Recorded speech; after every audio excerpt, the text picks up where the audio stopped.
y por lo mismo goza de bastante credibilidad y aceptación en el área política. Si te pido un titular, ¿qué es lo que más llama la atención de los resultados que acabamos de conocer? Que hay un empate por el segundo lugar. Yo diría que esa es la noticia más relevante que está entregando esta encuesta, si es que uno mira la submuestra que construyó el CEP sobre la base de este 36% de personas que presuntamente va a ir a votar. Esa incertidumbre que hay con respecto al segundo lugar es lo que hoy día se entiende como la noticia más relevante. La noticia no es que Piñera esté marcando cerca de 40 puntos y que vaya a conseguir cerca de 44 o 45 puntos, o incluso de que vaya a haber segunda vuelta como lo pronostica esta encuesta, sino que la gran noticia es que Sánchez se ha aproximado, entre comillas, peligrosamente a Guillé. Están en una situación de empate cuando se analiza esa submuestra, y esto naturalmente que va a perjudicar la candidatura de Goich, porque cuando hay incertidumbre respecto a quién va a llegar segundo, la pelea se va a concentrar entre el segundo y el tercero, y por lo tanto los votantes del candidato que corre en cuarto lugar probablemente comiencen a abandonar a esa candidata con el fin de asegurar que el candidato más cercano, en este caso Guillé, pueda avanzar a la segunda vuelta. O sea, el tema es quién va a ser segundo, digamos, acompañando a Sebastián Piñera en esta eventual segunda vuelta. No está en los datos de la encuesta, que podemos seguir desglosando en instantes, pero quería preguntarte tu opinión respecto de lo que hemos visto en los últimos días, particularmente tras el cambio de gabinete ocurrido ayer y toda la polémica y la controversia que sigue hasta esta hora. Esa situación en particular, que no está medida en esta encuesta, ¿cuánto podría afectar la carrera presidencial? Bueno, lo primero a subraya Mauricio acá es que la aprobación presidencial se pega un pequeño brinco, pasa al 21%, y eso tiene mucha relación con la pregunta que formula el CEP, porque el CEP incluye como alternativa el no aprueba ni desaprueba, y por lo tanto ahí se concentra un volumen importante de gente que, si le hiciéramos la pregunta aprueba o desaprueba, entonces no me cabe la menor duda que la aprobación va a aumentar, y de hecho te doy firmado que en la encuesta de IMAR que sale el lunes, la aprobación va a salir mucho más alto que esto. Respondiendo tu pregunta, es probable que esto genere una caída en la aprobación presidencial y que se corte el circuito de ascenso que había mostrado la presidenta Bachelet, a no ser que la ciudadanía lea la decisión que tomó la presidenta Bachelet como una señal de liderazgo. El mismo Guillé señaló que lo que había pasado con este cambio de gabinete era un sismo de menor intensidad.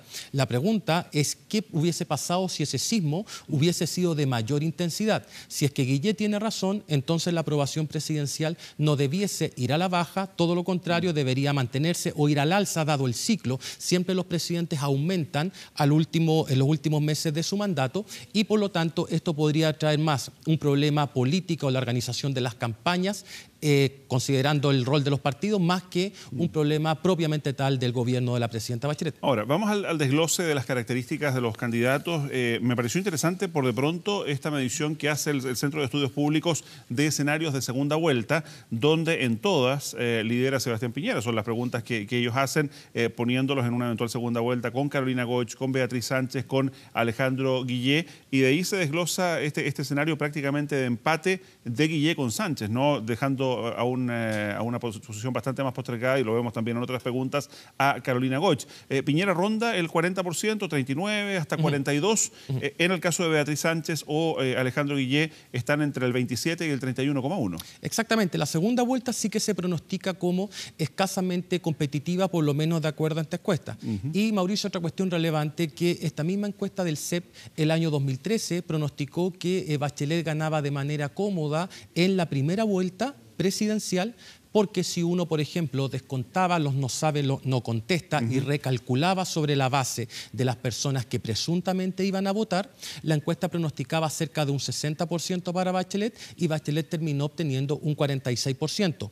Esos son los costos que implica trabajar con el voto voluntario y la incertidumbre que eso genera. Y volviendo a tu pregunta, si es que uno comparara esta elección no con la de 2013, sino que con la de 2009, en esa elección Piñera llega cerca del 45%, Frey obtuvo el 29% y Meo el 20%.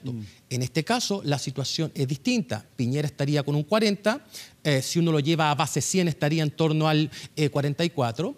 Guillé, llevado nuevamente a la base, descontándolo no sabe, no contesta, llegaría a un 20% y Sánchez también a un 20%. Ahí está la gran duda hoy día y está instalada la incertidumbre respecto a si Sánchez va a alcanzar a pillar a Guillé o no. Yo tengo la sensación de que no lo va a alcanzar a pillar por la sencilla razón de que la encuesta CEP, al igual que la mayoría de las otras encuestas, no alcanza a cubrir zonas que son muy pequeñas, zonas rurales, sin perjuicio de que la encuesta CEP lo haga, pero en esas zonas rurales no cubiertas la participación es muy alta, Guillé es más conocido, los partidos de la nueva mayoría tienen mayor capacidad de movilización y Sánchez es prácticamente desconocida en esas zonas. Y ese sería el factor en contra del Frente Amplio y de Beatriz Sánchez en particular. Ahora, en el caso de los atributos presidenciales, prácticamente todos, honestidad, liderazgo, su preparación, cómo enfrentar temas de delincuencia, economía, salud, educación, empleo, pobreza, pensiones, son liderados por Sebastián Piñera respecto de Alejandro Guillejo, Beatriz Sánchez, pero llama la atención el frenazo que se pega en el ítem honestidad. Sí, eso también pasaba el año 2009. Piñera nunca ha tenido ese atributo como el más glorioso, ni de sus campañas anteriores, ni durante su administración y por tanto tampoco ahora. Además, le juega a favor un hecho que lo mencionaron al inicio de la encuesta, de entregar los resultados de la encuesta del CEP, que consistía en que la preocupación por la corrupción como principal problema se desplomó. Por lo tanto, eso también favorece a candidatos que quizás no están muy relacionados con transparencia, pero que sí están relacionados con capacidades. Hoy día el contexto favorece muchísimo a Piñera porque la gente está demandando crecimiento y empleo y en eso Piñera tiene ciertas credenciales y no así la transparencia, que parece ser una cuestión que la gente no considera mucho al momento de votar. Estaría quedando en un segundo o tercer plano para la próxima elección. Delincuencia, desarrollo económico, empleo, atención de salud, incluso pensiones me llama la atención. Que pese a todo lo que hemos visto en demanda de no más AFP y las marchas que se han registrado en diversas ciudades del país, no aparece, por lo menos en esta encuesta, dentro de las 4 prioridades. Y es difícil que aparezca porque, dado que la población que está pronta a recibir pensiones es menor que la población que está respondiendo a la encuesta, entonces la gente percibe ese problema aún como una cuestión lejana. Hoy día, y dado los niveles de desempleo, estos son los problemas más importantes y eso también tiene, conectando con tu pregunta respecto al cambio de gabinete, eso es lo que está en entredicho hoy día. Coquimbo tiene un desempleo que es un punto promedio más que el nacional.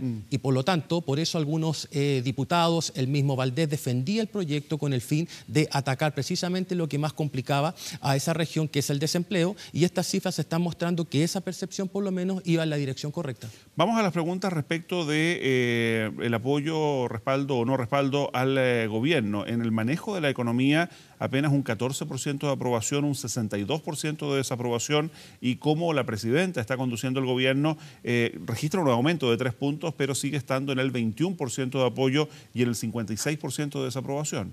Así es, y como te comentaba recién, eso tiene mucha relación con el fraseo de la pregunta. La pregunta no es pueril al momento de diagnosticar los resultados. Si yo hago la pregunta con 3 alternativas, que es aprueba, no aprueba ni desaprueba, entonces voy a tener una cargatura muy importante en los no aprueba ni desaprueba. En la encuesta anterior del CEP, el 21% se inclinaba por esa alternativa. Si es que uno mira la encuesta Adimark, por ejemplo, que también considera esa alternativa no se le lee al encuestado. Por lo tanto, ahí solamente un 8% te responde no apruebo ni desapruebo, y por eso la aprobación presidencial es mayor. De ahí que existan disonancias entre la encuesta del CEP y la encuesta Adimark para diagnosticar la aprobación presidencial. Pero es muy probable que con este cambio de gabinete, si es que Eizaguirre en estos meses vuelve a ser el Eizaguirre que trabajó con Lagos, entonces el equipo económico pueda tener una mejor evaluación y de paso también la aprobación a la presidenta. ¿Y cómo sigues entendiendo el alto nivel de desaprobación de las coaliciones políticas? Un 38% desaprueba lo que hace Chile Vamos, 36% el Frente Amplio,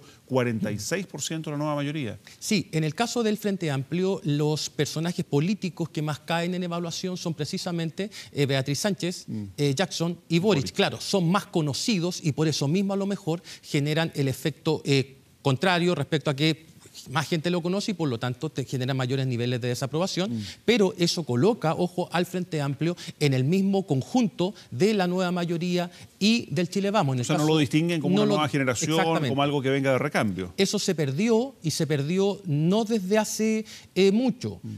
Y lo otro importante, Mauricio, es que la nueva mayoría como tal ya no debiese ser preguntada dentro de estos parámetros porque la nueva mayoría no existe como coalición política al menos. Claro, después de existe la marca, pero no la coalición. Después de la división, además de las candidaturas presidenciales. Por último, Mauricio, respecto de lo que viene por delante, sobre todo, insisto, de algo que no está medido por la encuesta, sino que básicamente después de todo lo que hemos visto esta semana, que terminó ayer en este cambio de gabinete. ¿Qué debiera ocurrir cuando hasta esta hora todavía, ya lo vamos a entregar en detalle, sigue habiendo críticas y mucho fuego amigo? Parlamentarios de la, como dices tú, ex nueva mayoría, ya a esta altura, desde la Democracia Cristiana, por ejemplo, que critican o emplazan abiertamente a la presidenta, un Guido Girardi que compara al ex subsecretario Mico o al propio exministro Valdés con Donald Trump por su desapego a temas medioambientales. ¿Cómo sigue esta discusión? Esta discusión lo que está evidenciando, Mauricio, es claramente una guerra civil desatada dentro de lo que quedó de nueva mayoría.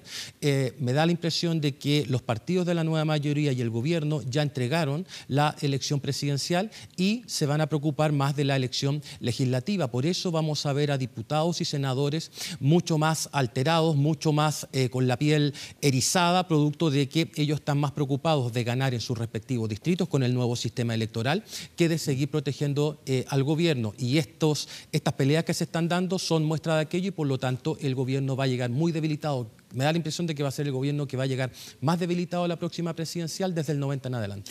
¿Chile pierde, como planteaba ayer en un mensaje el expresidente Ricardo Lagos, con todo lo que ha ocurrido? Chile pierde, pero Piñera gana. Piñera gana. Piñera gana en este caso, sí. Muy bien, pues Mauricio Morales, director además del Centro de Análisis Político de la Universidad de Talca, muchísimas gracias a ti por el análisis además en tiempo real. Listo, pues muchas